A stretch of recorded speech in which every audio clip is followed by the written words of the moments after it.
hanomboka ny alonan'isika fiaona atao ny diaspora malagasy monina ty frantsa sy ty europa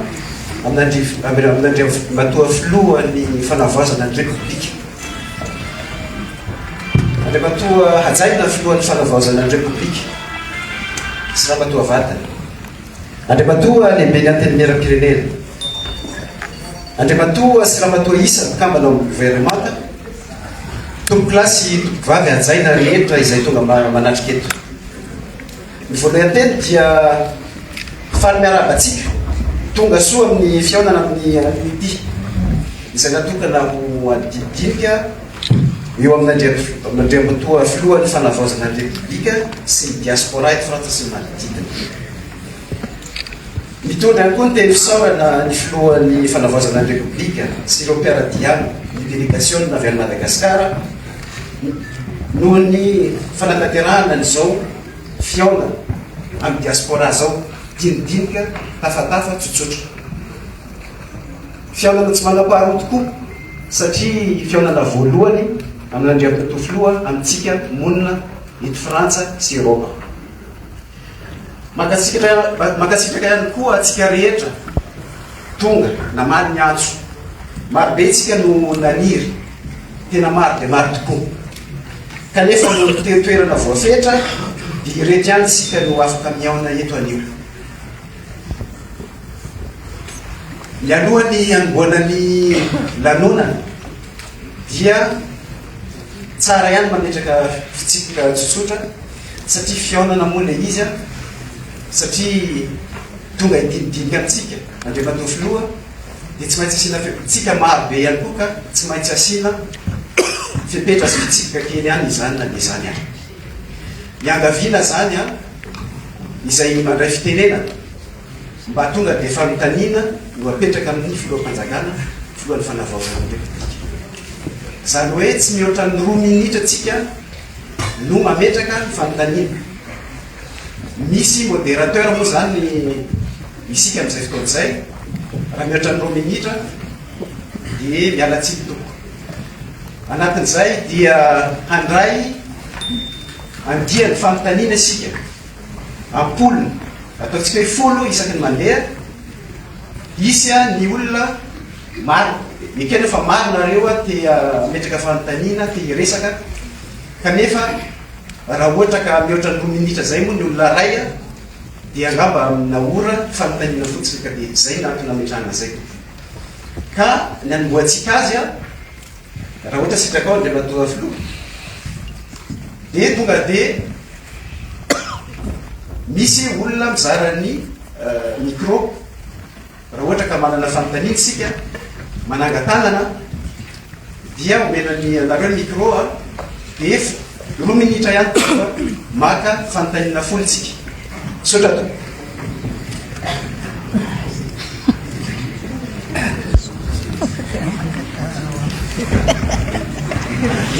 zany hoe azavaiko a série de questions 10 série de questions to dia mamaly ny filoha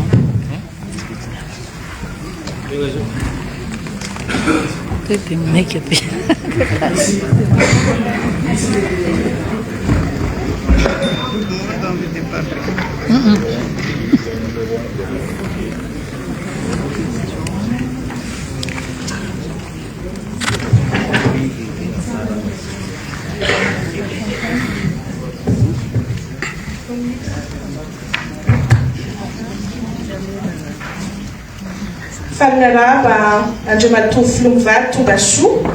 falinaraba anareo mpiarady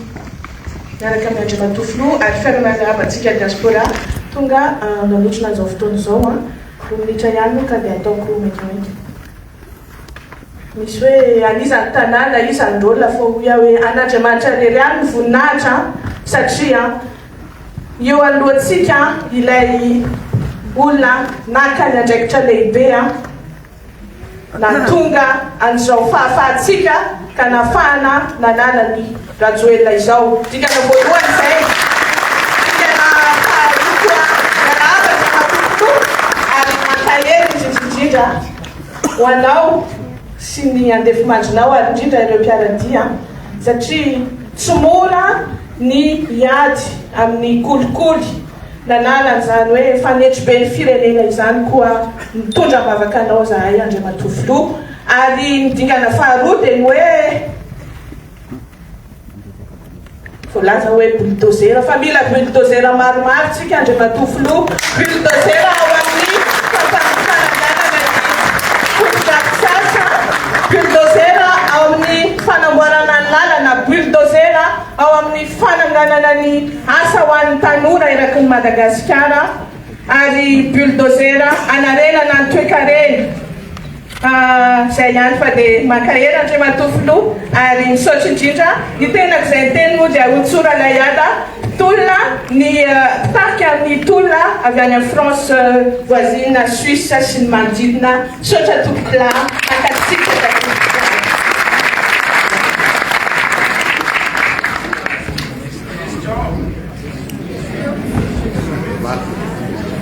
miarahaba Andriamatofiloha Mikaela, miarahaba Madame Patron, miarahaba nareo rehetra délégation nety, miarahaba ny diaspora,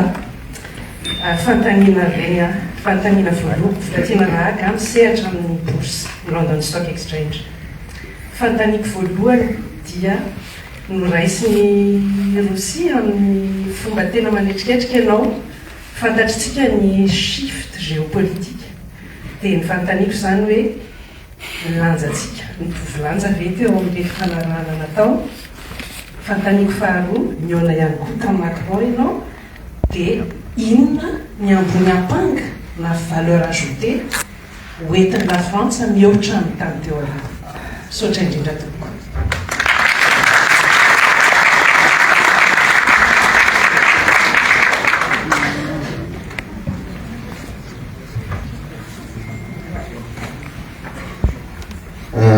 Raha solirina Pierre zany tsy avy eto Frantsa fa ny Australie. Fa sendra mandalo dia naheno an'ity dia misaotra ny fanasana. Ny antony ijoroako dia miarabanao aloha ny Andriamatofiloha dia miarabanao tonga soa ianao sy ny vadinao sy ianareo mpiaradia rehetra. Ny saina dia mandeha voalohany indrindra any amin'ireo traboina any Madagasikara. Zay efa nanaovantsika latsakeloka moa fanampiananareo ary dia irariana ny mba hiarenan'ny Toamasina sy Mahajanga. Manaraka izany Andriamatofiloha dia mamala ianao hiantso anaran'olona vitivity Andriamatoa Philippe Rajona mba hitsangana avy eo amin'ny SIAP sy avy eo amin'ny leader Fanilo Monsieur Tsaozaka Razafy Marazo, avy eo amin'ny team Frantsa Andriamatoa Anja Razafy Tsalama asa moa Monsieur Tina Lokotomanala aonatsy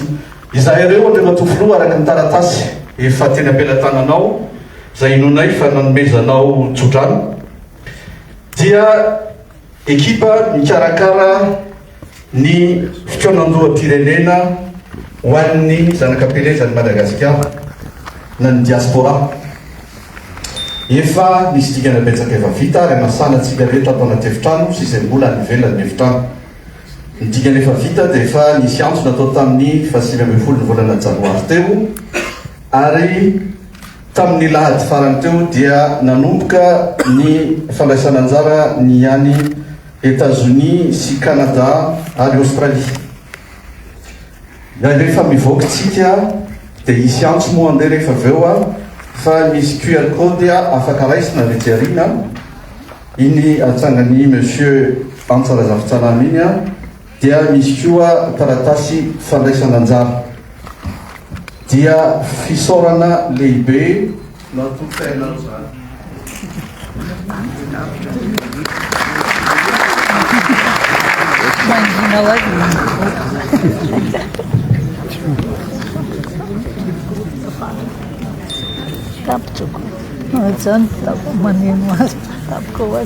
Miarabanao Andriamatofiloha mivady, miarabanareo mpiaradia rehetra miaraka aminy miarabantsika ato anatin'ny salina. Ataoko fofo satria 2 minitra. Za zany dia mirepresenté anay tanora. Resaka matetika mantsy ny hoe tabataba fotsiny diaspora. Fa ohatra amin'izany tsy tenako zao mois de novembre tonga tamin'ny Madagasikara vao ity tolony mitondra ny sevena dia partout amin'ny mazanavahoaka dia sarotra miditra eny amin'ny sehatra rehetrarehetra ka dia androany dia matovolora sitrakao misy tanora maromaro zay eto a dia omena ianao direct CV-anay satria zay olona nianatra volona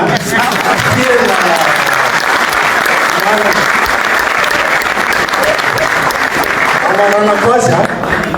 resaka an'le hoe fahaizana sy ny karazantsika fa fanontaniana hoe akasitranao ve raha omena ianao direct CV-anay androany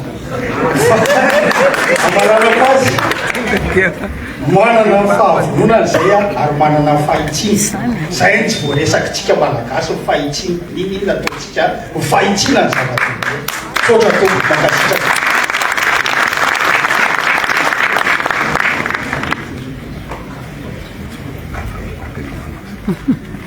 Famiaraba président Vady, famiaraba ny délégation Tongeto. Zay aty amin'ny zay diaspora président dia te-hanao investissement Madagascar, ny olana dia tsy amin'ny sécurité totale le izy satria totika rehefa tonga any malagasy koa moa tsy mifampatoky. Ny zavatra tiana tenena président raha ohatra hoe manangana zavatra Madagascar zay dia afaka garantisenao fa afaka manao an'izany akalalana zay tsy atery. Eny tompoko, fanontaniana faharoa tompoko. Raha misy société manao tsy mety dia tena tsara angamba président raha ohatra ka jerenareo akaiky hoe oka tsy le société mitehana asaiko mandoa monde be amin'izay itiavanareo azy izy tsy manidina fa aloha le vahoaka iainy satria efa mijaly ka asa président raha azo jereny zay atao anaty fotoana foy ahafahana manao zavatra tsara ho Madagascar. Dia farany président tsara angamba président raha ohatra hoe torohevitra fotsiny fa milay be ny amin'ny Burkina Faso fa raha ohatra izay ny vitanareo Madagascar dia tena milamina tsika tompoko. Sotra tompoko.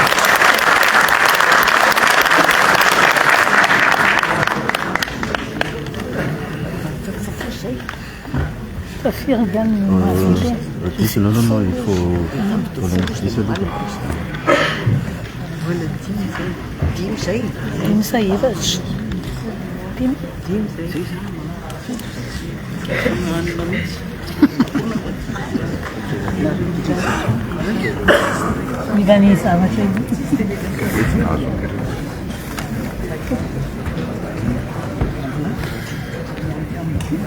Miarahaba Andriamanitra Filoha, miarahaba anareo Vady ary miarahaba ny délégation-nay ihany koa izay miaraka aminao. Faly tokoa izahay mahita anareo tonga soa aty aminay aty. Voalohany indrindra aloha manao présentation kely. Florence Razana Tahina, avocat tany Madagascar, fa mipetraka eto Frantsa ihany koa. Ny resaka bulldozer ny namana tato hoe bulldozer be da be nilainy. Tena marina mihitsy zay ary tena akasitrana le bulldozer fa sao dia zao kosa sao dia ampina bulldozer mba andeha tsara amin'ny tena tokony izy le izy président satria zao raha maka ohatra anankiray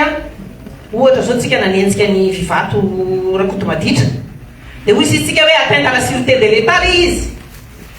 zay fotsiny zany qualification nefa nisy vola be da be tao nahodikodigny dia raha ohatra ka izay fotsiny ny qualifientsika an'le izy dia tsy andeha zany le resaka alatra. Dia le bulldozer manaraka koa zany ohatrany zavatra hitana eto zao aloha atsy ananinatsy misy trano ny président taloha be da be miaraka amin'ny Rakoto bleu sy ny sisa atsy le Valois Perret reny zao ohatrany tsisy dikany fa ohatrany ahoana zany nanaovantsika indray ny président misy zavatra be da be koa zany resaka communication izay tsy mahazava loatra amin'ny olona zany reny zany tompoko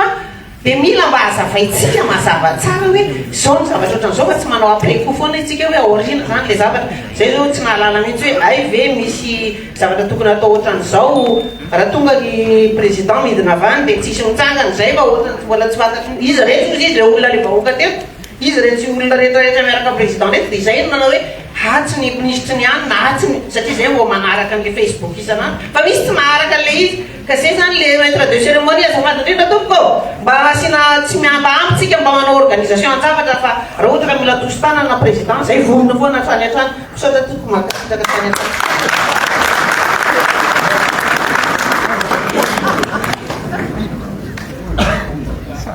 Miarahaba Monsieur le Président, dia miarahaba anareo délégation avy Madagascar. Fanevana anarako. Tia solon-tenako amin'ny resaka passeport malagasy ho an'ny diaspora ivelany Madagascar. Mijaly zahay malagasy amin'ny passeport 10 taona tompoko.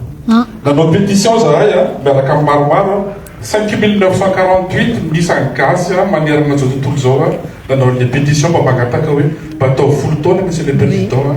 passeportnay malagasy 45 € vola aloha passeport na Madagasikara zahay an-Kiandafy nefa mandoa 90 € efa fois 2 kanefa nanay mbola 10 taona ihany dia manaraka efa vonona ny fitaovana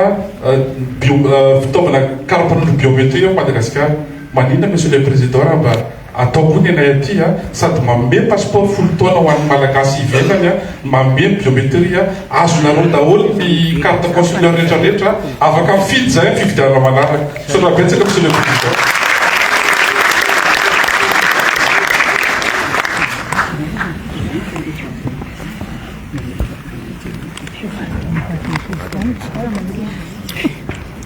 Miarabanao dia matofy aloha sy ny madame miarabany délégation rehetrarehetra koa voalohany teny koa dia fankasitrahana hetsika natao sy ny fiarovana ny zandrinay tamin'ny tolona natao dia androany tsy mitondra teny ho anahy irery fa mitondra fanontaniana avy amin'ny namana sasatsasany izay maromaro izay eny amin'ny province en France zay moa dia efa elany mila ravinahitra ty dia ialako tsy ny sady raha ohatra ka fetrako amin'ny teny vazaha izy mba tsy hanovana an'le fomba andresana an'le izy dia ity le fanontaniana. Monsieur le Président,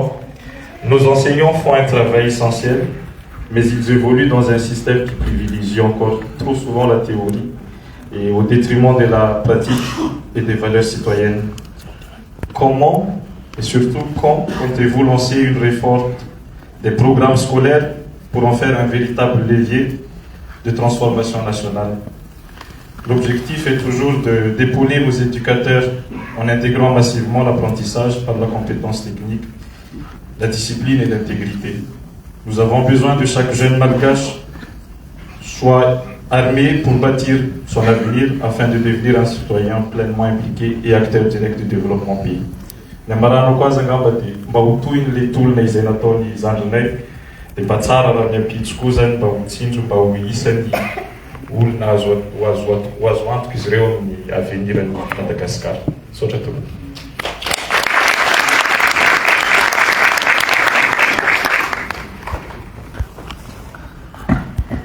Manolotra ny arava Andriamatovy mpanjakana mivady ianareo mpiaradio rehetra aminy Patrick Andriamaefa mpanao gazety nandositra tamin'ny Madagasikara rehefa voavitsika Andry Rajoelina mbola eto hatramin'izao no miaraka teto fanontaniana mahitsy be ny anahy Andriamatovy loha manana dette morale amin'ny olona manodidina anao sy mpiara-miasa aminao ve ianao fa ohatrany mahita izahay fa ohatrany miafiafy ianao amin'ny fanapahan-kevitra zay fanontaniana voalohany. Fanontaniana faharoa apetrako amin'ny ramatoa ministry ny raharaham-bahiny be loatra ny zavatra rehefin'ny diaspora teto tao amin'ny ambassade madame le ministre la ministre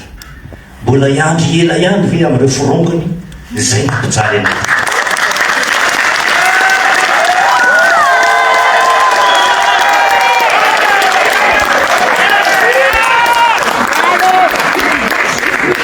Fanontaniako fahatelo sady farany dia apetrako amin'ny ramatoa ministre ny fitsarana ny fototry ny olana dia Andriamatoa Andry Rajoelina maro ny fananany ao Madagasikara sy aty rovina re tompoko notrongisina nao averina fananam-panjakana ireo fananana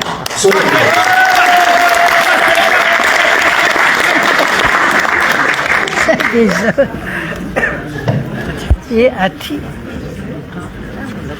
mba azo mihitsy ianao eo e aty tsy mahazo mihitsy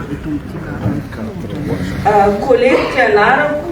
faly miarahabanareo na ny Andriamatovy filohany avy atao miaraka madame koa tonga soa français toanareo nahy zany fangatah sy fiangavia misy tana fianaratsoa ao tapaky ny pont fa ela na ongany cyclone ka lafa ohatsy hoe manday raza na raha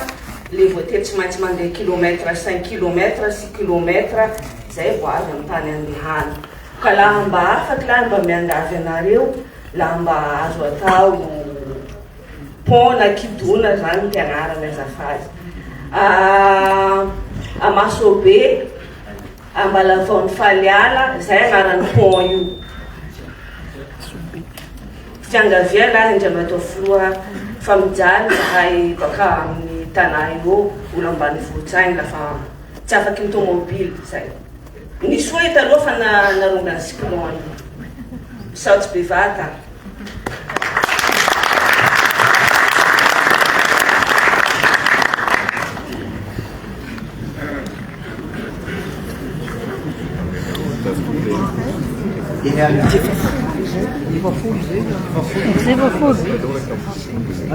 Apina fantanina dimy manaraka indray ihany.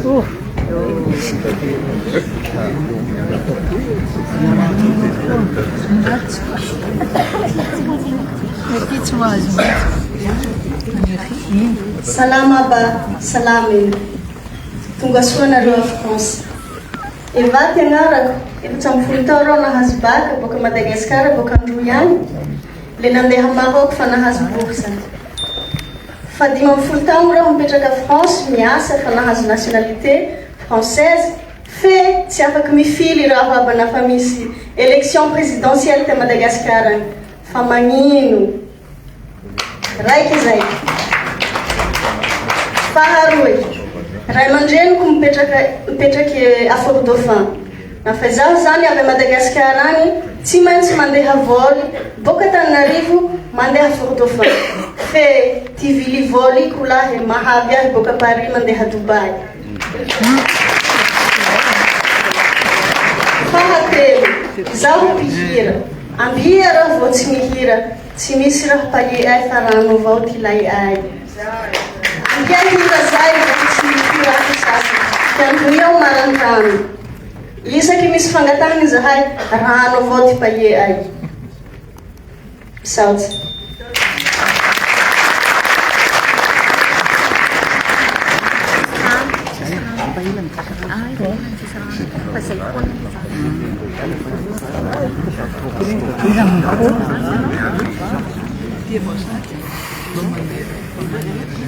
Miaraba andriamato présidence nyvadiny sy délégation narehetra miaraka tany.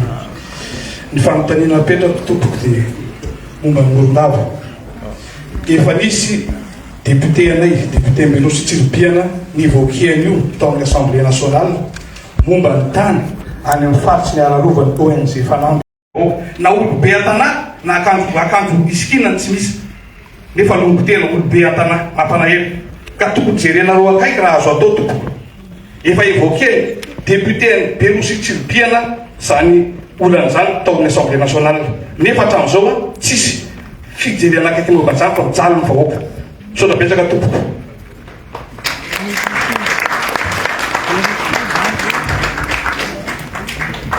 Miraba dia koa le miaravatsika membre amin'ny environnemental koa sy ny olona zay miaraka aminao i Lion Larson. Ny zavatra anankiray Andriamato filoha tsy mora nahazo ny fitondrana io. Donc tsy afaka omena fotsiny hoe ny olona mitatata mijereny ato anatin'ny salina ako hitako ihany ny fahorinao satria tena mbola be vorongony ato a tena be vorongony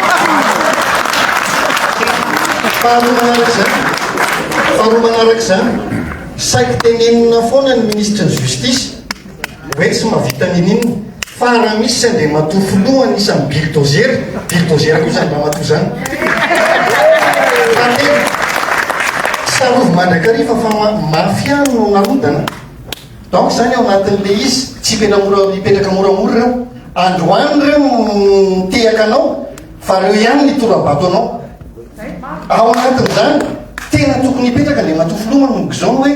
na izy gauche na izy droite fa tsy sady ampovoany izy androany raha pititry makaty indray tena tokony miaraka izay. Eo zany mahatonga an'le firenentsika midarabika satria an'olon-tsainanao rehefa avy eo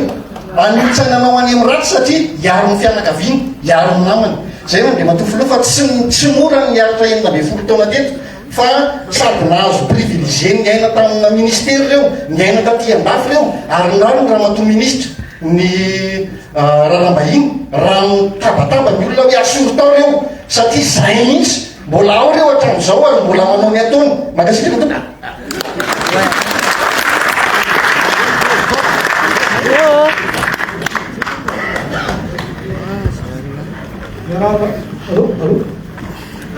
miaraba nareo tompona ndraika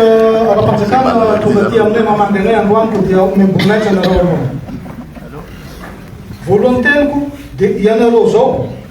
no voalohany teny hoe hiady amin'ny corruption nefa misy zavatra tena mihoatra ny corruption jerenareo fotsiny dia ity be dia be ny fianakaviana ary zay zao victime any Madagasikara zay mikarakara visa alaina manao demande na visa asaina mandoa droit nefa refusena le visa le olona tsy pire ke corruption me zany tompoko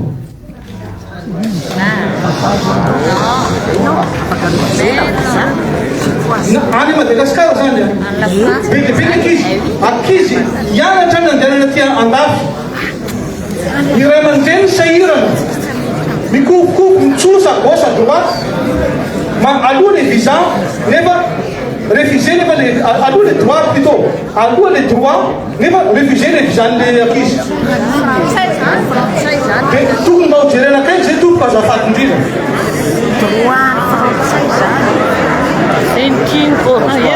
faharoa manarakaraka an'izay faharoa manarakaraka an'izay matoa nareo tonga aty dia mitady hevitra aminay diaspora aty voaka malagasy ihany koa hiatrika fikohan'izao pirenena atsika donc misy hevitra avy aty aminay koa tena hita fa mirefarefa amin'ny tany ny fanaovana politika ao Madagasikara porofony zao fahantrahantsika tsy mety mijala hatramin'ny 72 ka hatramin'izao tsika miteny zao ka noho izany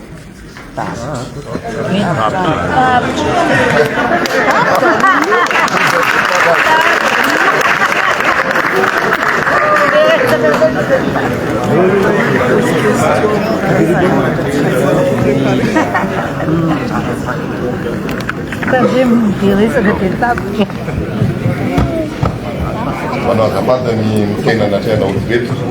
raha malala Andriamanivasina no anarako ny anary ny zavatra tiako resana aminao dia momba ny fitaonan-tom-pirenena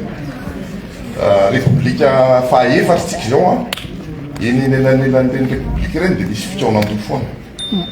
zavatra antranga dia zao ohatra hoe akapoka zany resaka hoe niteo ihany ny verina mbola eo foana le firenena fanjakana ataon'olobitsy ho an'ny tombotsoany isy nama manokana raha akapoka hoe amin'ny akapobeany zany toatrotran'ireo izy dia mbola mitady lalana foana ny vahoaka sy ny firenena malagasy dia anao fitaonan-do ndray tsika zao ny fitaonan-do natao hatramin'izay sy ny zavatra hitako amin'izay zavatra mititranga hatramin'izao dia zao hoe reo olona avaram-patana eo amin'ny fiarahamonina zany zay ataoko hoe fitaonan-do moa zany natao dia hoe reo olona zay verina fa manan-do zany no mitao-do dia ao daholo ny atao hoe société civile FFKM ray aman-dreny ara-drazana sy ny corps intermédiaire isan-karazany zany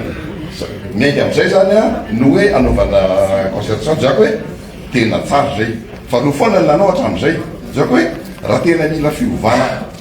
mahevay tsika dia paikady eo anaovana an'le concertation nantsika sy naresaka hoe ny fombahoaka amin'ny maha-olotsotra any itenenako zany ny olotsotra teniko dia hoe citoyen ordinaire zany resatika tsy hita zay tarasiny nidiran'ny citoyen ordinaire zao ka ny anazy sotrika efa zany dia hoe nidiran'ny anina dia hoe manao fifidianana isan-fokon'olona tsotra manao fifidianana fokon'olona zaka tsy mila liste électorale asira eo a délégué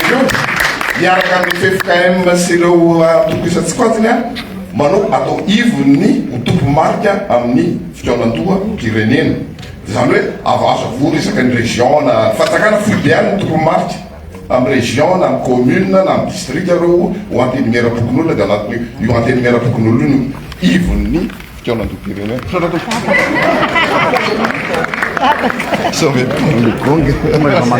Ny série de 15 questions.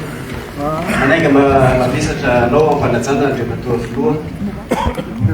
fitenena faly miarabantsika rehetra diaspora ty France sy ny Europe faly mifanatitra aminareo eto izay zavatra tsy noeritreretina angamba zao ataontsika hoe telo volana efatra volana tany aloha tany dia tsy ho hainay ny anafina an'izay hafaliana mifanatrika aminareo androany zany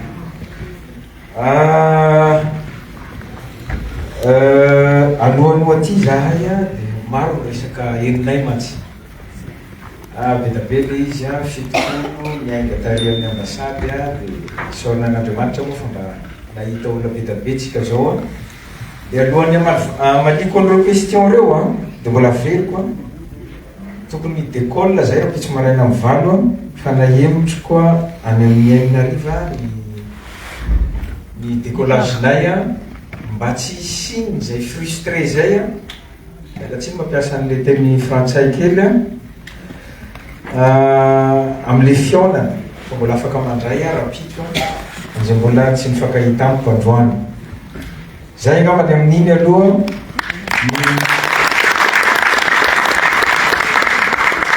ny resaka voalohany to tsy dia fanontaniana dia zao ny anaovantsika azy misy amin'izy reto hovaliko misy tsy maintsy antso ministra amaly azy misy fanontaniana koa moa efa ministra raha teo ny antefany dia ny sasany amin'reto misy hitako hoe torohevitra zay ho raisinay satria zay ny anisan'ny onona zao mba hita hoe inona ny zavatra marary an'le gasy aty alavitra aty sy inona ny torohevitra azo ny omenanay zahay dia mandray torohevitra ampamendrena ampifaliana rehefa hitanay hoe torohevitra ilaina sy anampy anay amin'ny fitondrana ny firenena zay efa fantatrareo fa tsy mora noho le contexte sy ny circonstance ny akarahantsika teo ny voalohany bulldozer tena mila an'io tsika ary sako miteny aminareo fa tanatin'ny efa bolana latsaka nitondrako zay dia zao ny zavatra hitako sarotra be mahita malagasy tena madio tena mahitsy tena tia tanindrazana zay aloha dia teneniko eto zay nareo moa hoe zavatra hitako tany dia zay zavatra hitako tao anatin'ny efa bolana latsaka zay dia sarotra be mitady le bulldozer io le bulldozer tena mahasapy tena miady mikolikoly tena miaro ny vahoaka satria zay hitady afo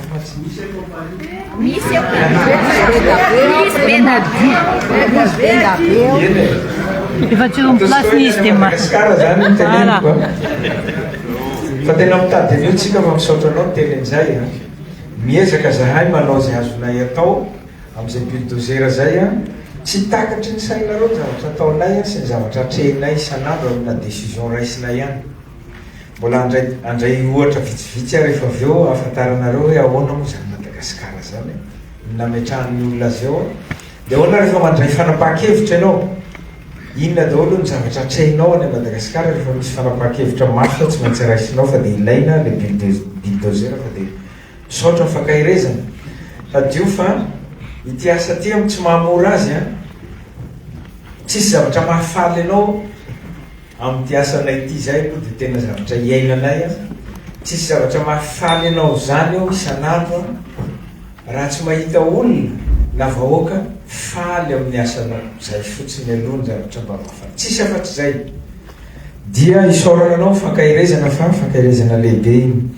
amin'ny fanontaniana faharoa ny dinay tany Rosia sy taty Macron zaho moa mbola hita frasa tsy ampitaha loatra fa nareo angamba nahita tamin'ireny tambajotra serasera reny ahoana ny fomba nandrasiananay tany Rosia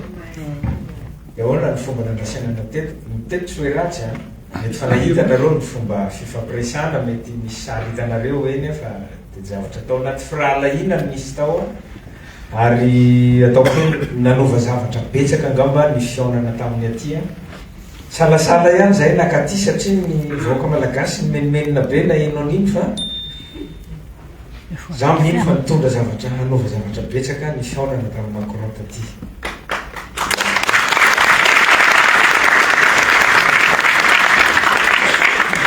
Miany zany hoe le valeur ajoutée zay namtanina tao moa zany dia efa voalaza amizay fanova zavatra tsy telo betsaka fa hanova zavatra iny dia ny tany Rosia moa dia hitanareo ny fomba fandraisana anahy iny accueil en fanfare ao izy vazaha zay naisina io moa misy koa le fifaninanana amizareo samy firenena matanjaka iny dia samy maneho ny fomba fandraisany fa zay nahatsiaro hoe voaraiso amatsara ary voapetraka amin'ny toerana tokony hisy ny Madagasikara zay ny zavatra hitanay tany mapetraka izy koa moa zany tsotra ny bailleur de fonds rehetra fa ny azy le pragmatisme mandeha mety hitanareo re livraison na hélicoptère livraison na tsy miteneniko loatra eto ny fitaovana ho an'ny tafika malagasy zay efa tsisy hatravo efa tsy haiko ataona fitaona tsisy ohatr'izay intsony ny teteza amby zay mbola andrasanay ny tongavana bedabe ny azy tonga dia manome izy fa mangataka anao dia manome izy mangataka anao ary hatreto aloha izy mbola tsy nanao hoe zay tsy maintsy omenareo an'izao zay aloha ny zavatra tele zay tsy maintsy hisy Oui, bien sûr. Anao fantatsika zay diplomasia tsy misy afa-tsy intérêt fa hatreto aloha izy fa mbola manampy ny ataony mbola tsy miteny izy tsy maintsy omenareo an'izao zay aloha zavatra hitanay hatreto aloha raisina loka raisina fa mbola tsy nahita firenena zay manome hélicoptère anakiroa tsy haiko na dia roa kelikely fa mbola tsisy firenena nanome an'izany antsika angamba za mino an'izany dia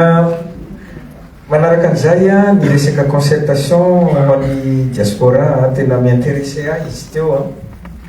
le boky voaraiko izy tonga tany amin'ny keliko mitondra n'iny zavatra miintéressé ahy izy iny satria za tonga any Madagasikara anasony ny feuille de route zay ho présentena amin'ny SADC sy l'Union africaine ny feuille de route hitondrana ny fondation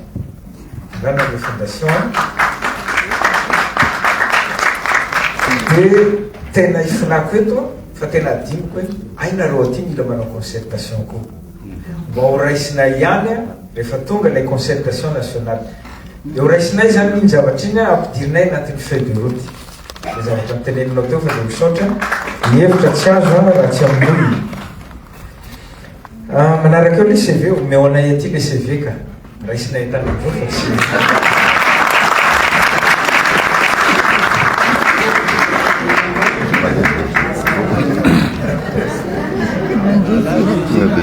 ianao rery zany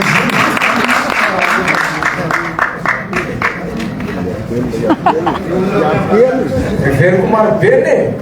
mbola misy président mbola misy zay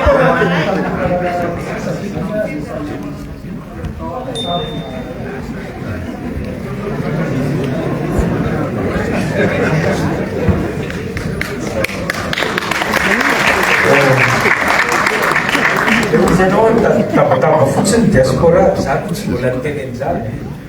araka niteneniko teo za mandray zay fanapakevitra ny any critique rehefa hitako hoe critique ilaiko dia raiso fa tsy le critique le foronina ohatra hoe fanaratsiananay mivady zay mivady vita soratra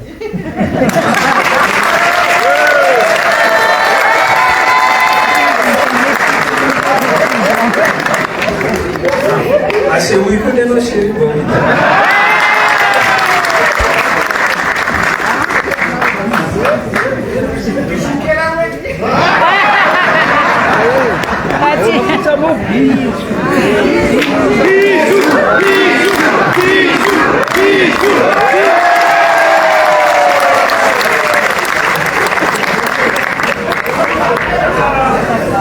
vita soratra zay mivady io ary manajanaka roa lahy fahatelo ny zanakay ao zaza vavikely nalaina tamin'ny centre dia inona moa zany tokony amina izy nalaina tamin'ny centre d'orphelinat zaza vavikely efa tsy manana fianakaviana zay le izy telo ao an-trano ao dia ameko tsikelikely ohatran'izay a fa ny olona mpamolon-daigna moa rehefa andaigna izy izy afotsiny hoe azo mamaly adala fa lasa adala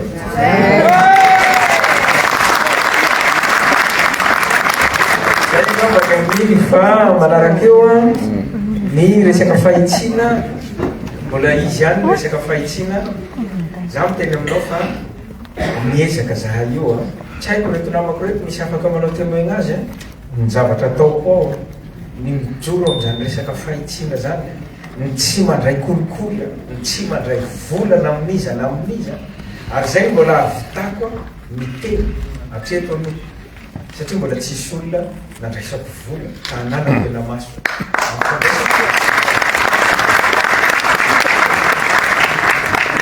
fa araka ny teny nataoko teo a rehefa manao an'ireny zavatra reny ianao dia mahatsiaro miady rery zay dia teneniko zay le teneniko tamin'ny voalohany hoe sarotra be mitady gasy anao bulldozer misy izy io a za tsy manao hoe zare misy izy io fa samy manana ny fomba hoentiny mampiseho an'ilay ina moa lay fahitsina fa hatreto aloha dia tena mbola sarotra rehefa manao an'io anao dia ohatrany mahatsiaro miady rery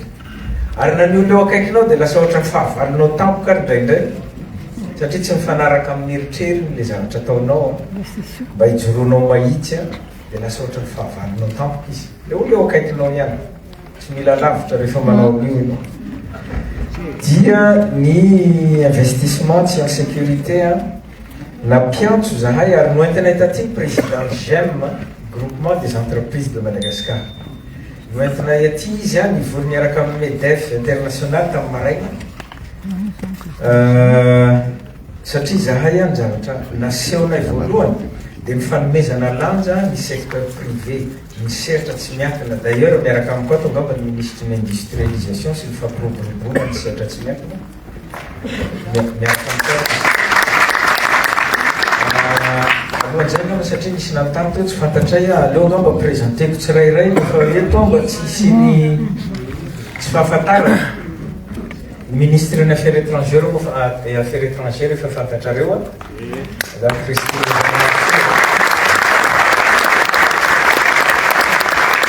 ny président ny assemblée nationale ny ministre ny pêche sy ny économie bleue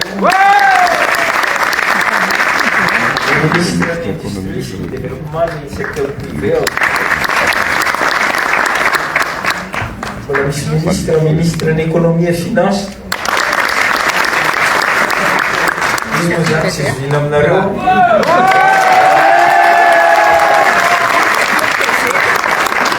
Et Néorina, le directeur du protocole d'État. Directeur des relations internationales, le directeur de communication Rolly Mercia.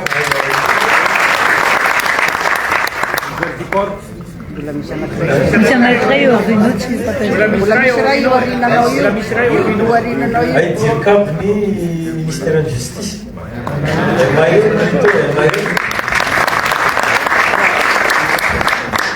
Zay ngamba ny miaraka aminay eto sa misy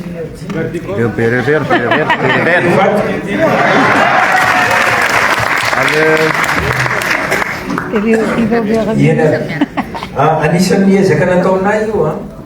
ny napiseho amin'ny sehatra tsy miankina hoe zahay aorinanareo a zahay hiaro anareo ary anisan'ny zavatra nijoroako a ty fanaovana redressement fiscal tsisy dikany ty satria lasa création d'emploi problème anao teo lasa maintien d'emploi ndray ny olona hanao redressement fiscal à chaque fois raha mbola azo négociena foana le izy mifampandaovana vola n'ilay société araky niteneninao teo dia minégoce foana zahay aloha mba tsy hisy entreprise na société mikatona satria efa vitsy efa tsy de misy le société fa mpiretina loatra izy teo dia tsisy dia mbola zahay koa avy mikatona tsy misy nanao antsoava rehefa nandray io fa ina moa fa ifany io nanao antsoava aminareo diaspora mihitsy hoe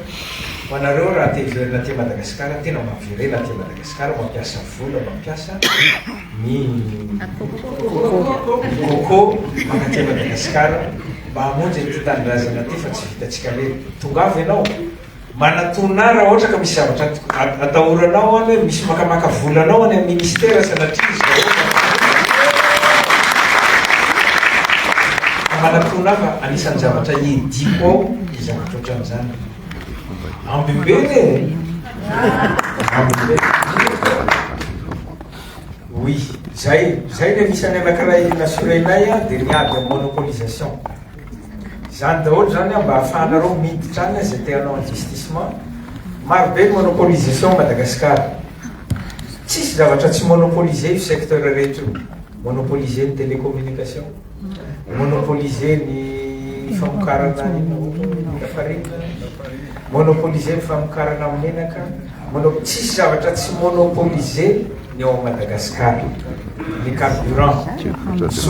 solika zao misy efatra izy ny ao dia tokony anao fananana dia tsy zay fa se constituer un cartel nareo dia ny gasy foana no terena ronono zay ny zavatra misy ohatsy zay koa ny télécommunication misy constituer un cartel nareo dia isaky ny andray décision anao dia tsy maintsy misy zavatra affrontevanao isaky misy décision raisina ohatra hoe kérosène zao efa elaela zay namoaka manko ino hoe afaka miditra ny satria total reny mandefa kérosène zavatra iaina ana dia ohatra zany eny tonga le cargo russe tany amin'ny mois de décembre ny livre fitaovanao any tafika malagasy mety heninareo iny paritaka sur Facebook iny na dia nafeninay ale izy dia rehefa andeha ody le cargo dia tsisy nanome kérosène zany zao ny zavatra iainanay ao zany tsisy nanome kérosène satria total nareny mivarotra kérosène izy koa soumis amle sanction avy any na hoe tsy mahazo manao manome ana russe dia saky tsy lasa le cargo russe raha tsy ny réquisitionnenay mihitsy ny total namoaka ny kérosène zay ny zavatra misy tany tamireny sarotra tena teneniko zany hoe tena sarotra ny zavatra iainany Madagascar io amizao efa nivahanay reny hoe mba tokony isy adversaire tokony isy concurrent miditra ny Madagascar dia za tsy ao moa ny ministre ny transport miaraka aminay aty izy fa anaty miona amina représentant ny MEDEF angamba izy mitsika miteny zao dia tsy afaka anakaty fa efa misy concurrent hiditra ny resaka kérosène ohatra zany koa ny communication ny communication zao a ataontsika hoe conseil de ministre telo tany aloha tany na roa tany aloha tany no namoanay nandrasaina décision mikasika ny télécommunication satria mampalahelo mahita any anaty texte tany misoratra hoe tsy mahazo miditra ny Madagascar ny investisseur en télécommunication raha tsy miasa anatin'ny firenena folo eto ambony tany zay vao mahazo miditra ny Madagascar inona loatra moa ty Madagascar ny tsy maintsy hoe firenena folo no iasan'le investisseur zay vao mahazo miditra ao Madagascar zay ny ray ny faharoa ny fidin-jalahy daholo ny fréquence a Madagascar ao mba tsy ahafahany avy aty ivelany miditra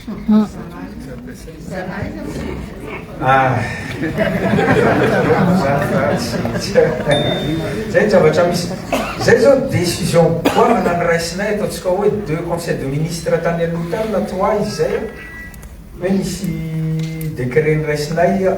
ao misy texte adoption na texte raha mamakiny ny conseil de ministre iny nareo amin'ny ministère ny télécommunication dia anisan'ny décision ny raisinay namafy an'ireo article reo hoe tsy maintsy firenena folo ny asany reny barrière manko reny barrière tsy ahafahan'olona miditra aty zany dia ny fafana reny dia namoana texte ray vaovao koa milaza hoe rehefa tsy ampiasainao le fréquence dia raisiny fanjakana efa raisinay fanjakana zao le fréquence dia miandry olona zany zahay investisseur zay intéressé hiditra ny Madagascar zay zao navoakanay tany amin'ny conseil de ministre farany ankoatran'izay koa le connexion rehefa miditra zahay dia pressé mafy miasy tellement taloha miasy satria izy moa zany tena domine ao izy rery ny tompon'le fibre optique dia nanery mafy azy zahay dia nampidiny ny communication mety remarqué nareo zany nampidiny mihina le communication rehefa mijery ny prix anao dia ohatrany fois deux daholo lay ianona tonga ao fa rehefa tena jerenao a tsisy zavatra miova zany tsisy zavatra miova zany satria maninona tsika Madagasikara ao tsy manana machine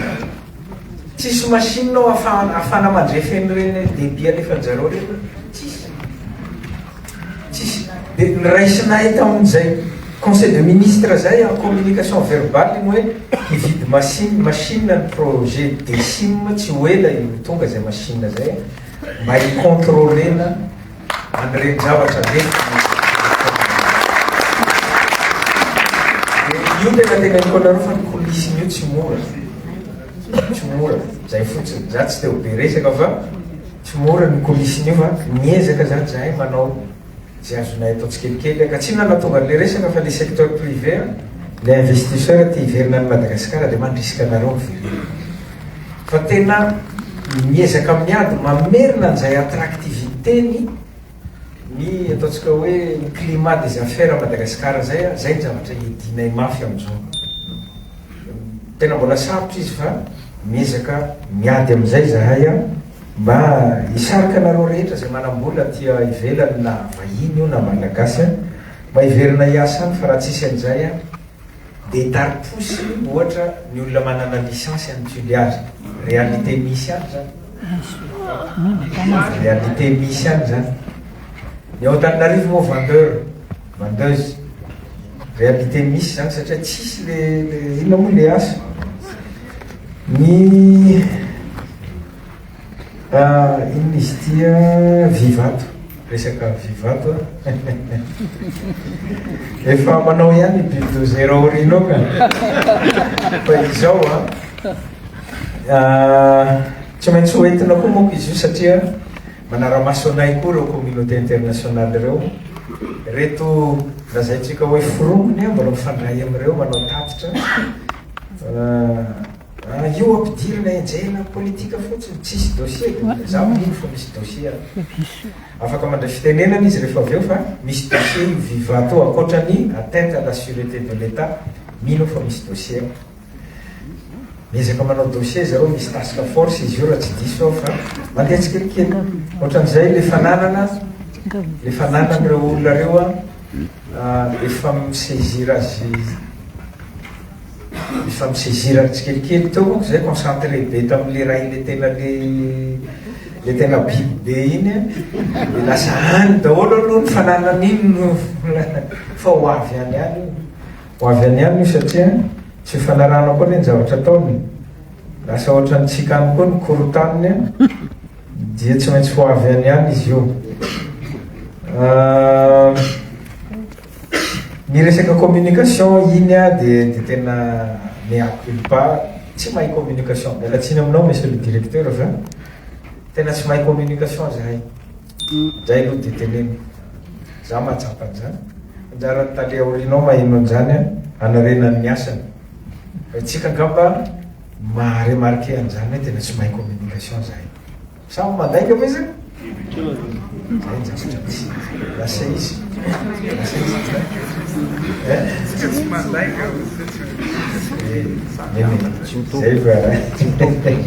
magnajategna tsy maintsy mahay communication mihitsy ianareo tsy mandainga eny azy manaraka eo ny resaka passeport ny resaka passeport za mino efa ohatrany fa misy azon'ny ministre valina angamba mikasika an'iny satria zay toerana nalehanay diaspora de iny daholo le olana aminy le 5 ans sy 10 ans sy ny hoe mba tokony misy passeport zay tsy voateny tao nandrasako le hoe tokony afaka midélivrer passeport le aty tsy voateninao teo moko le izy de averoka any de angamba omeko ny madame la ministre des affaires étrangères angamba ny amarike lezay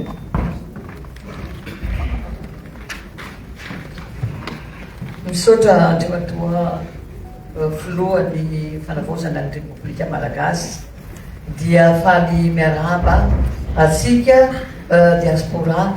eto France ny tenako fanavitavako ity fanontania ty de mipetraka tokoa hatrany a Bruxelles izy ty efa napetraka ny diaspora hatrany Moscou koa napetraka ihany koa ny diaspora ka eto France moa indrindra fa ny zavatra efa misy moa zany raha toa ka ny manavao passeport dia lay tompon'ny passeport tsy maintsy hita eo amin'ny toerana nangalan'ny passeport amin'ny anaovan'ny anavaozana dia efa azo ekena aloha zao ny manome procuration fanomezana procuration zany amin'ny anamboaranao ny passeportnao. Manaraka an'izay ny mahakasika ny fetim-potoana nio fananan'io passeport io ezy dia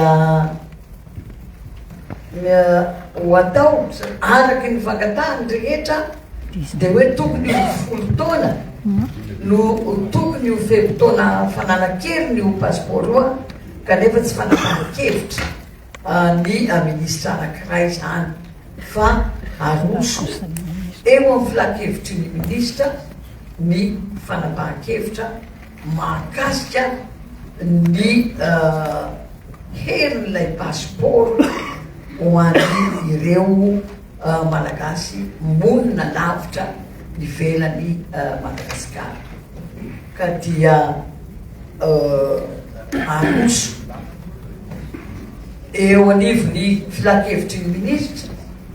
amin'ny alalan'ny fampitana ambava izay hetaheta-bola izay dia manapa-kevitra ny filan-kevitra ny ministra dia ao anatin'izany koa voasa anisany manana ny fahefany sy ny amparany amin'izany ny ministra polisy, ministra ny sécurité publique intérieure koa dia ao anatin'izany dia mifanatona amin'ny ministra ndrarahambahiny dia mandinika hoe atraiza ny ahafana mamaly ny hetaheta ny diaspora.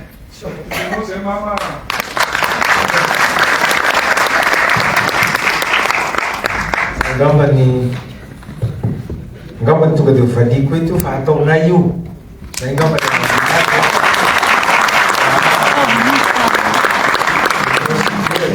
lava zay ny anaovana azy fa ny enrôlement biométrique izy io anisan'ny projet faranay ny enrôlement biométrique dia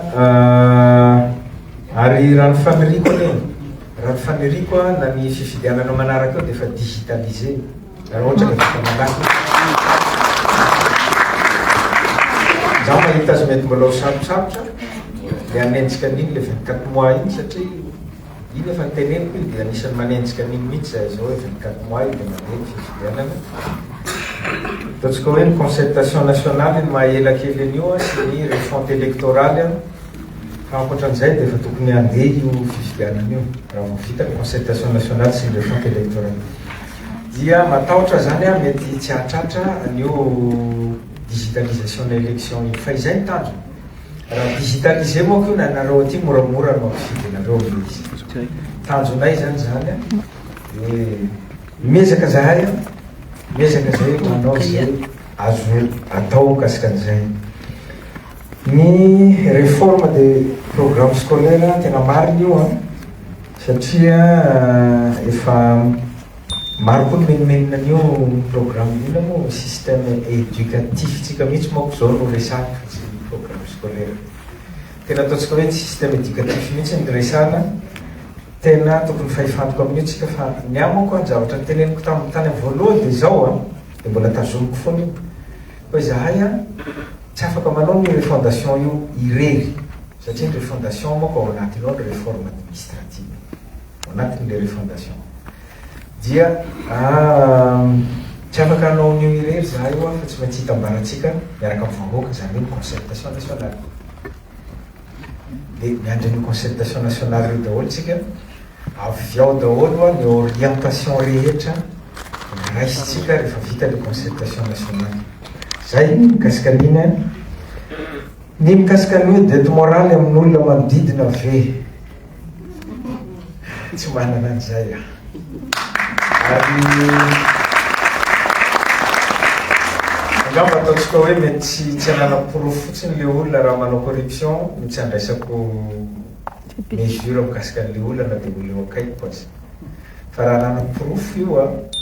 dia ahita exemple angamba nareo mba ho exemple ho an'ny vahoaka malagasy le izy fa le profo mbola tsy le honohono le olo milaza hoe ianina manao an'izao ianina zay ny tonga aty aminao matsy fa le profo mbola sarotra ny tongavany aty amiko ity fa zay nanana profo dia nahita angamba nareo misy olona DG un mois efa nasolo reny zao azahoao profo reny le corruption vetivety dia efa asolo za tsy ela mandray décision amin'io ka fa zay profo zay tsy tonga enao président le olona akaikinao mandray vola aiza antanina mionareo profo azy profo zany tsy mety tonga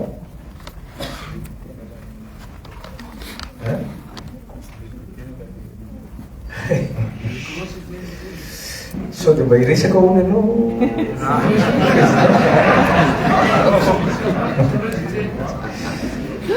tsy manana an'izay tsika ka miafotsiny mila profo rehefa andray décision fa tsy andray décision amina resaka onono resaka olona fa io dia be da be ny tonga aminao ny renseignement hoe ianina nandray voloatra zao ianina nandray voloatra zao sarotra tena mbola sarotra miady amin'io raha neo Madagasikara enao zay tsy mandray vola ndray ary no ataony hoe mialatsiny amin'le terme sanana zay ny zavatra misy ny forongony ao amin'ny maillot za manko aty ndray vao gaga maheno anaran'olona mbola miasa eto ka angamba omeko anao madame la ministre maninona io olona io mbola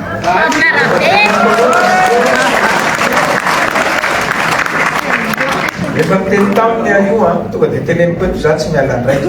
janvier ngamba miteny tam madame ministre ity olona ty eso eto maheno mbola ao le olo miafina angamba izy zay tsy hitako eto meko anao ny fitenenana madame la ministre pourquoi io olo io mbola ao saotra andrimatoa voaloha amin'ny sy misaotra koa le Monsieur Patrick Randrimahefa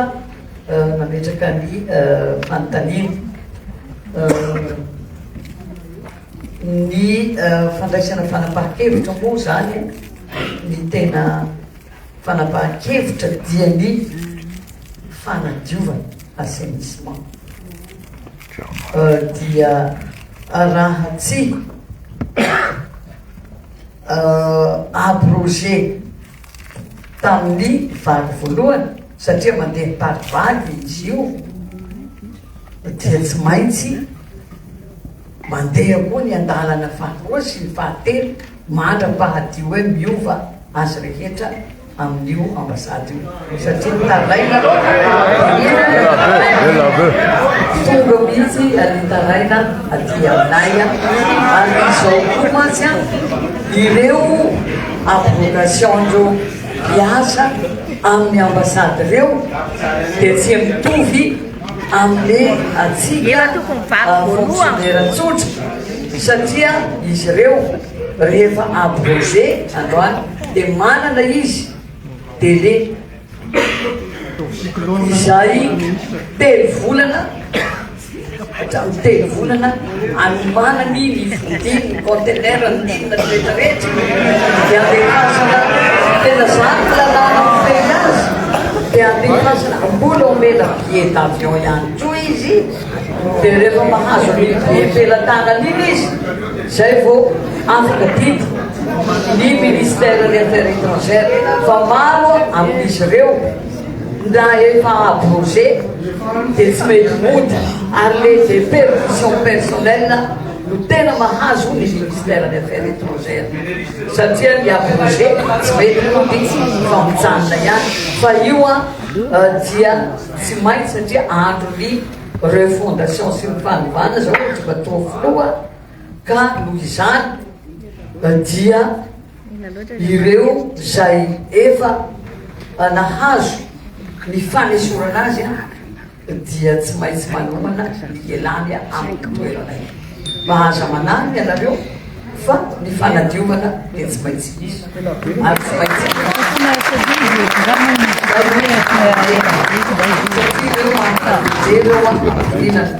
tsy mitovy amin'ny fonctionnaire rehetra zany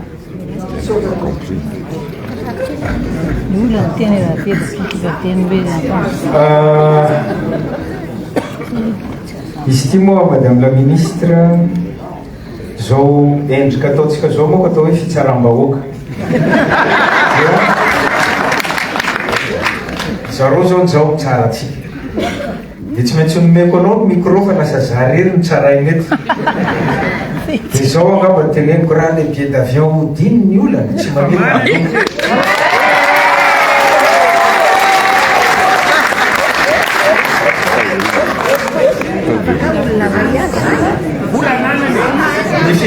ny finasy oatra mifanahazo zay hoe mba ataovy malaky le billet d'avion fa tsy fantatro hoe sao de tsy tonga any amin'ny finasy koa le dossier fa raha ohatra ka lehibe ny olana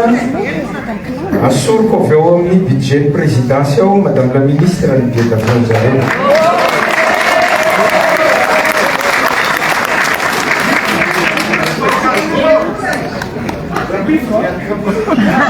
raha fa tonga any da jereko le billet d'avion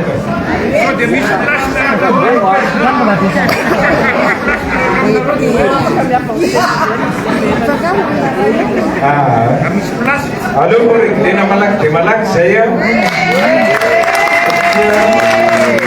za koa migado mitovy aminareo tonga eto vao maheno an'le anarana hoe mbola ao le olona hojerena mikasika an'iny ka mikasika ny frais ny billet d'avion Madagascar io tena marina io tena lafo fa aseto aloha tsika raha mbola tsisy tsy eo moa ny ministre ny rehefa nitenen'iny anao to dia nitobotoboka jany tady ny ministre ny télécommunication fa tsy eto izy fa izy afaka manazava anareo transport sy météorologie izy afaka manazava aminareo inona daholo moa ny antony mahatonga azy io ambony be da be loatra le société vaza société gas tsy haitsony eo amin'ny aéroport ao samy maka ny anjarany daholo de ohatran'le teneniko teo ihany dia lasa le vahoaka ihany no terena ronono vasalera amin'io zavatra misy ao io dia malheureusement tsy eo ny ministre fa ohatran'ny fa elaela koa ny teny azy tamin'izay hoe mba régleo malaky hoe ina ny avy atao amin'io ampienan'io dia mbola ho hita eo zay ngamba ny azoko atao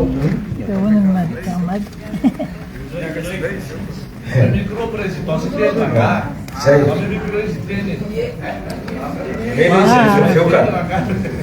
mena izy rehefa avy eo ny resaka rano mbola ho avy eo zay moako tsy hiditra amle hoe fa hoe ina sy ny namany fa misy projet fa izanay atao mba anisina rano na mifaritra vitsivitsy any any mifaritra androiny ty resaka morodava ty azafady a tena vahiny amiko ty feo ty a aiza le anaran'le toerana misy any ONG fanamby io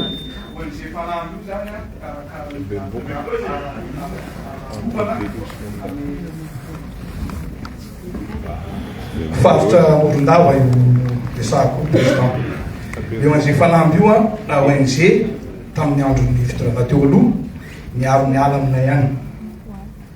dia amin'izao fotoana zany io zavatra io a efa afaka miteny ny vahoaka mitaraina ny vahoaka dia manomboka mitaraina le vahoaka ny zavatra mahazo ary io amin'ny commune tsy mafana sy tsiribia commune tsy mafana sy tsiribia dia commune amin'ny Beroboka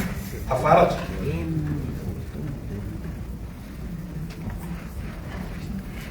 commune Mahafandry io commune Mahafandry tena olana be vata mihitsy satria zao ny olana misy tanàna karaobatona anareo tanàna io tanàna io efa atako hoe fotoana lasa zany nefa amin'izao fotoana zao ny préfet mihitsy namoaka décret andravana ny tanàna io fa hoe oui na andravana ny tanàna io fa hoe ambolena azo no an'izay fanamby taraina ny vahoaka manao pétition ny vahoaka manao signature amin'ny taraina ny commune Vokotany nefa zavatra io a tsy tonga aty amin'ny ministère-ny arintany tsy tonga ny ministère-ny domaine ary io a ny député anay Belosy Tsiribiana maro manko ny député misy 10 reo région Menabe fa Belosy Tsiribiana efa névoqué io tao amin'ny assemblée nationale hoe manakory dia fipodiana tany ataon'ny ONG fanamby ty fa trop loatra satria lasa le izy a samborona le vahoaka nefa olobe tangalamenaka manivolanako anazy olobe reo a tsy misy akanjo na ho anaovany tsisy akanjo iny satria tsy afaka mamboly ny zanany tsy afaka miopy ny zanany samborona gadraina any bureau suturbena samborona ampiakariny tembolindava mijanona 5 jours en violon za zao a no manampy président fototany maka avocat mamoaka an'olona samborona zareo ary zatra mahagaga anahy tsy haiko na zavatra diso ny tonga any amin'ny colonel Faneva fa ny rapport angamba tsy fantatro hoe ahoana le rapport mahazo fa tena mijaly le vahoaka samborona le vahoaka gadraina le vahoaka tsy avela mamboly tsy avela miopo nefa tanindreo mampanaio le izy farany teo zao a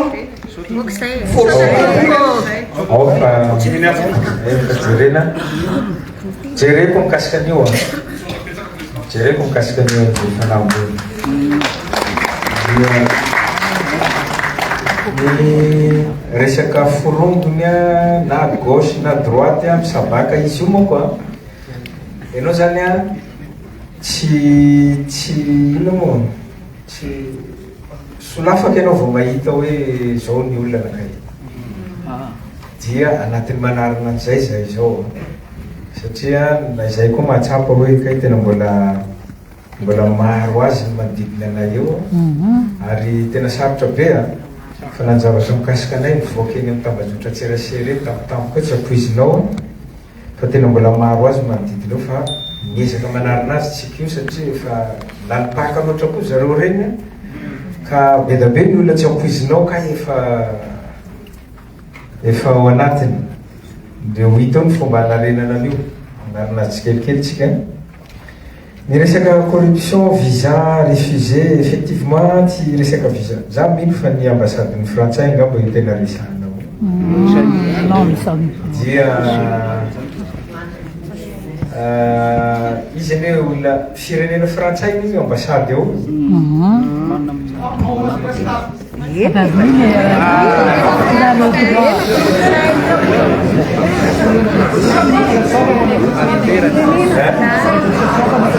Izy manao ny atany na Madagasikara.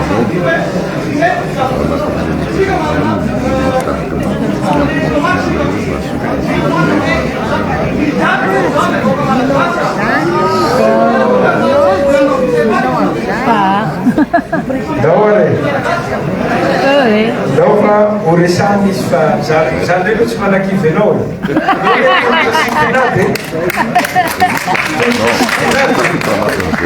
tsika malagasy satria mijaly any Madagasikara tsika koa ny afaka tsy makaty e voilà zay mitolotra sy tinady voilà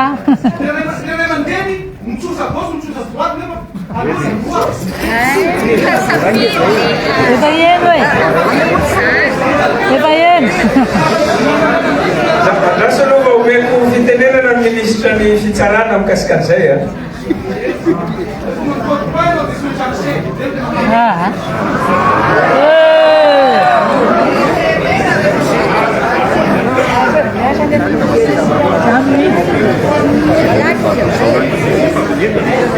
a faly mirazantsika rehetrarehetra aloha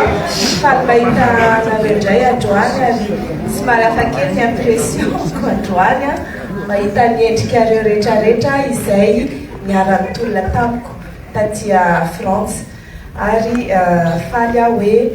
anatina contexte hafa indray no ionantsika fanandresiny tolona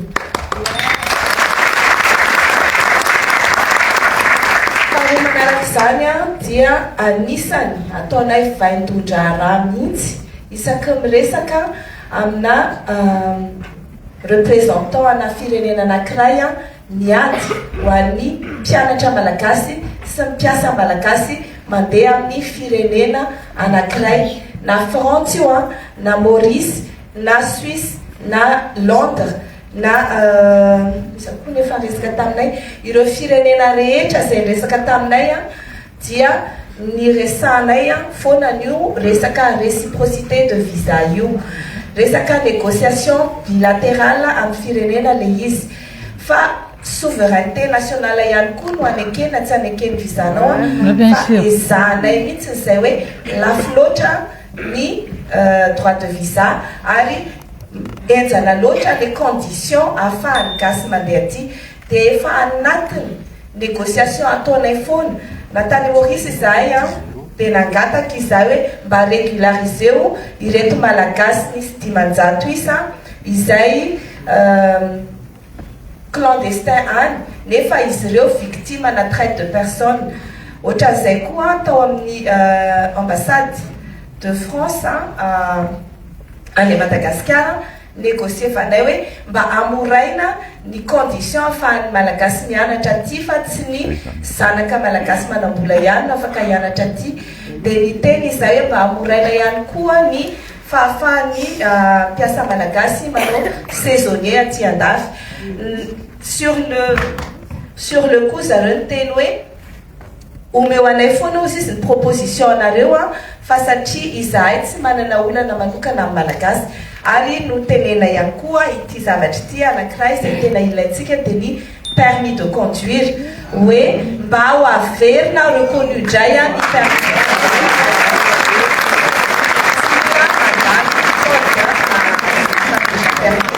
tiana itenena zany dia mbola fotoana fohy mbola teo anay fa izay zavatra rehetra marary ny diaspora aty dia efa négocienay daholo fa ny manao zavatra tsy vita anaty roa andro fa efa tao ary tsara marihana ny zavatra izay azonay atao dia ataonay izany hoe démarche sy négociation ataonay fa ny responsabilité sy ny décision dia any amin'izareo ihany ary misy réciprocité io araky ny teneko dia ataony izy. Ny zavatra manaraka ihany koa dia tenenay hoe ny tondra fiara eto Paris indrindra majorité gasy manao livraison. Io tena nedivako mafy mihitsiny hoe izahay 80% ny logistika eo a Paris eo dia gasy daholo. Nahoana izahay no asaina mamerina manao permis rehefa mahazo titre de séjour définitif dia ohatran'izay koa le hoe rehefa tsy azo visa-nay tokony mba averina les droits de visa ohatran'ny États-Unis fa le frais ATLS fotsiny no tazonareo.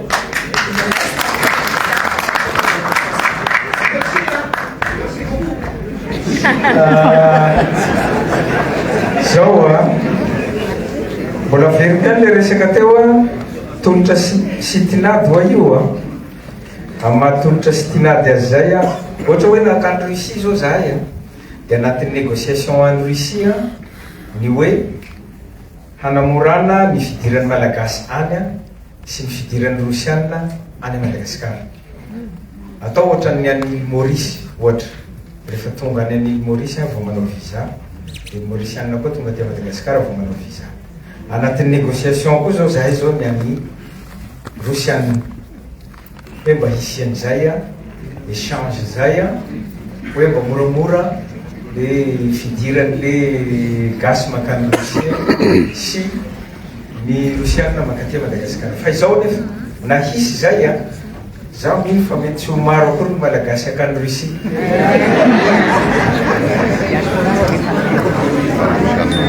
Tsy le magatsika fa ny makaty a Frantsa dia maro foana nampandoavina vola ohatran'iny zaho tsy teny lava amin'iny fa zay ny miezaka foana manao an'le négociation fa azo moa iny zavatra iny azy manapa-kevitra amin'izay zavatra zay. Zay ny amin'iny mikasika ny concertation nationale efa niresadresaka kely any mikasika an'iny teo hoe tonga ny Madagasikara amin'ny lakamisy manasomia ny feuille de route présenté amin'ny SADC sy ny Union africaine ny tondrana n'ilay refondation hatrany amin'ny élection moa zany dia ny concertation nationale ny ataontsika hoe base lehibe indrindra ho an'ilay refondation io concertation nationale io dia tsy mieritreritra ny anao an'io amin'ny tsirambona zahay satria voateninareo teo le izy hoe raha io no ataonay zavatra maimaika satria maika akany amin'ny élection ohatra dia iverina indray le crise politique afaka avitaona vitsivitsy io dia ezanay mihitsy a mirespecte ny atao hoe inclusivité a zay takiny union africaine fa zao a ny inclusivité takiny union africaine ny hafa fa ny inclusivité mipresentenay anaty feuille de route io hafa satria ny azy ny inclusivité dia amerina olona anankiray izy iverina any andrayconcertation nationale azonareo le tiany atao fa ny anay tena nazavany mazava ao anatin'le feuille de route hoe ny inclusivité aminay tsy zay a fa ny gasy rehetra mandray anjara zay ny inclusivité fa tsy hoe ny olona efa vazaha no mbola andray anjara amin'ny concertation na samy malagasy zay a eritreretinay eo amin'ny 12 mois eo izy io a no anaovana an'io concertation nationale io a satria izy koa concertation des jeunes concertation nationale des jeunes mety hianto koa zahay le concertation na diaspora ataonareo ty mety ho inserenay anatiny ao a araka ny tempo teo ampidirinay anatin'le feuille de route le zavatra proposenareo teo dia eritreretiko fa hoe hamoaka zavatra tsara mba hitondratsika am'izany atao hoe refondation tanteraka zany a ny zavatra tapahatsika anatin'io concertation nationale io satria araka ny teneny koa tsy izao fotoana zao no tena manao ny refondation socle no ahoritsika zao socle mba hamafiorina n'la refondation fa ny refondation de après ny concertation nationale fona zay a no iantsona atsika rehetrarehetra mba handray anjara mavitrika amin'ny concertation nationale io fa iza de manome toky anareo a fa tsy hisy document préétabli ho tapahana ny eo fa ny zavatra tsy maintsy zavatra tapaka atao anatin'ny concertation nationale foana no présentétsika eo raha mahatapaka constitution roa na telo tsika ao anatin'ny concertation nationale a dia ho lasa élection constitutionnelle no atao fa tsy référendum de ohatran'izay ihany koa ny élection présidentielle zay tapaka atsika ao anatin'ny concertation nationale alefa aloha ve ny fifidianana maire fifidianana député tsy haiko sy ny namany zay va mandeha ve ny élection présidentielle sa ve alefa aloha ny élection présidentielle zay concertation nationale daholo no manapaka an'izany a fa tsy zahay zay a ny mikasika an'iny a voavary daholo angamba ny fanontaniana 50 de zao a zay somary efa reraka kely any de mba anome question 10 angamba zay efa omenareo eo a repousse.